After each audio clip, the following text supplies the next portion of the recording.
Well, hey everybody, it's the, I think it's the 17th of June. Yep, 17th of June, 2025. I am about 30 minutes outside of probably one of the most inhospitable places in the United States, and that, of course, would be Death Valley, California. I crossed the border from Nevada into California about 10 minutes ago. Right now I'm kind of sitting at a place because they're doing some road work ahead. So it might be a little bit before I get going, so I thought I would introduce this next segment, which is going to be camping at Death Valley in the middle of summer. Right now where I'm sitting, it's 98 degrees. I'm sure it's going to get much hotter, so it's kind of a crazy thing to do. However, better I do it than you do it. So haven't been here before. I mean, I've been to California, never to Death Valley. So it'll be interesting to see if they have campsites available. And then, of course, what it's going to be like to sleep at Death Valley when it's probably like 90 degrees tonight. It's not going to be comfortable for me at all, but I'm going to do it again so that you don't have to. So, all right, so I made it through that slight delay. I guess they're doing some road work there, so they had it down to one lane, and then I kind of did work, let one lane go, did some more work, let another lane go, so it took a little bit, but getting closer to Death Valley. I'm only about 25 miles away. This is what I'm looking at. Definitely is different, and I've said this before. You know, Death Valley is a national park, and what I find interesting about all the national parks is that they're all substantially different. It really makes it kind of cool because you could go to any given national park and have a completely different experience. So it's not like you would ever go to two and they were exactly the same. So it does make it worthwhile to try to visit all the national parks because each one will provide a different perspective on our natural world, right? Our planet, our United States. I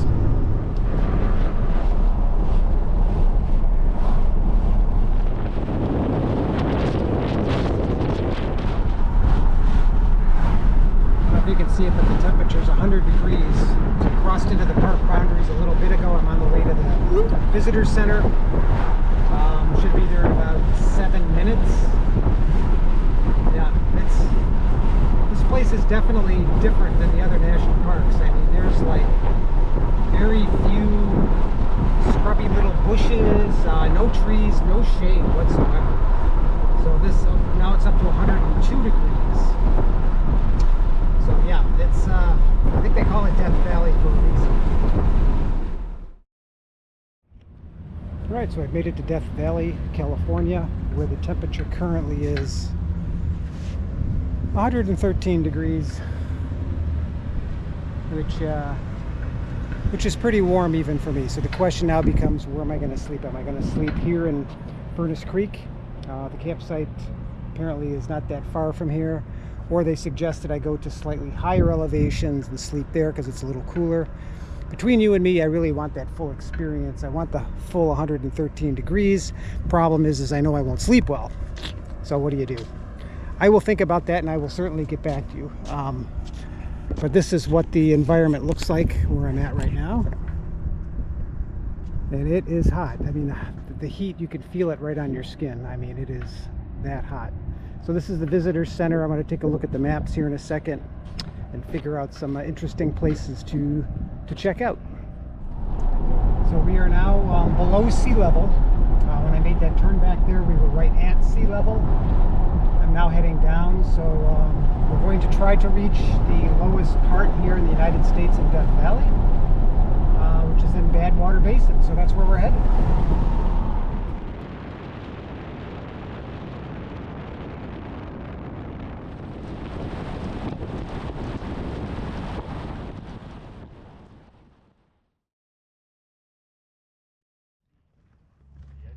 Well, everybody, I want to welcome you to one of the lowest places in North America at 282 feet below sea level, Badwater Basin. So we're here at Death Valley in California, and what we're going to be doing is we're just going to explore a little bit. You'll notice all this dried salt. As far as the eye can see, it pushes all the way out into the distance there, and we're going to be walking out that way in a second. There is actually a little bit of water here, which is surprising because the car told me it was 111 degrees. but if I were going to guess, I would say it's much hotter than that. So as we walk, I'm going to kind of talk a little bit about what it feels like. Probably the closest thing I can think of is if you could imagine you're in a cold room and you open up a hot stove and you feel that blast of heat. It's kind of what it feels like.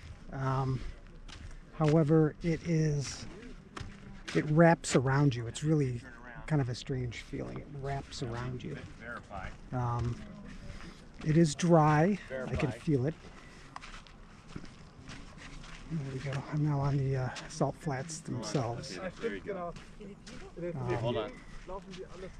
But yeah, it could be the salt itself that makes it feel dry, but it does. It feels like a dry heat. But you can feel the sun beating down, and it's just going to get hotter and hotter. But look at how beautiful this place is.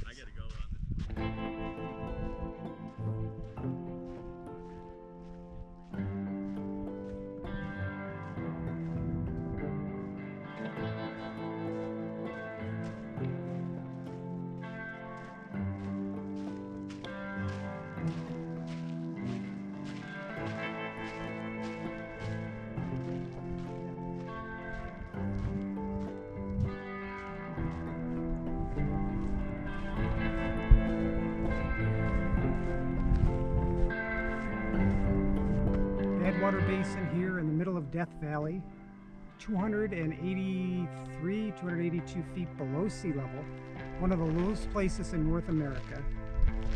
And it's hot. It's at least 111 degrees. That's what my car told me when I pulled in. You can feel the heat radiating. I think the big question is, does this salt actually taste like salt? Let's find out. Got a little on my finger. It's definitely salty. Very much so. But it is strikingly beautiful, strikingly desolate. Like I said, very few plants. Look on the hills behind me, unlike places like Zion or Bryce Canyon or things like that, there is no leaves, no green at all. It's strictly brown, grays, a little bit of white and some blacks mixed in. And then, of course, you have the salt flat, which is the white part. But it is really beautiful in its own way. It's beautiful in its striking simplicity. There really is a simplicity to this valley here, because all it is just rock, salt. But that's not to say that there isn't life here. You know, up in these mountains, I saw signs for sheep, right? The longhorn sheep. I saw signs to watch for deer. I know that there's going to be lizards here and things like that, things that are hiding under the surface until, of course, the sun goes down, the temperature drops a little bit, and then they come out and then they forage for food, and then life goes on, right? As for me, I'm going to be trying to survive here tonight. I've decided to take a campsite at Furnace Creek, even though the park rangers suggested higher elevations would be slightly cooler. I really want to have the full experience of being here at Death Valley, so I'm going to camp tonight when my understanding is the lowest it might get is like 97. So it's going to be very difficult sleeping tonight if in fact that's the case, and it probably will be. No wind, nothing.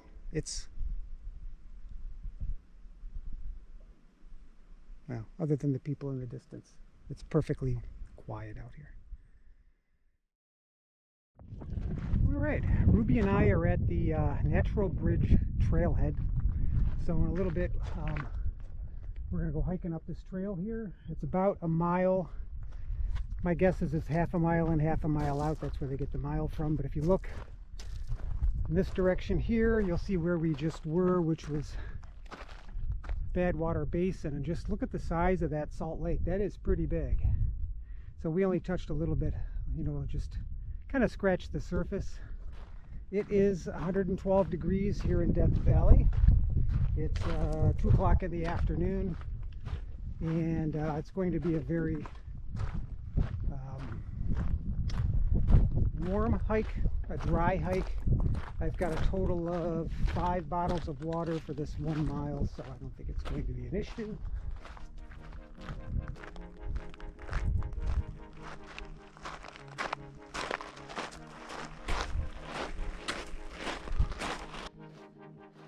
I'm just going to walk under and then since they're up here doing another program.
Okay, so as far as campsites go, I went ahead and I decided to pay $30 for Site 17. A couple reasons I picked Site 17. First of which, it's close to the bathroom, so that's good. Second of which, there is a tree set back here.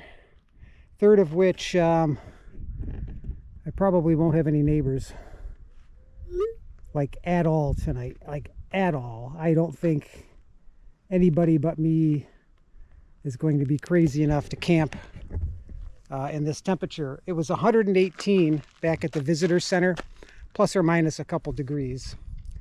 My truck was showing 114 degrees earlier. Right now it feels like it's 1,000 degrees. I get why this is called Furnace Creek. I mean, it feels like a furnace.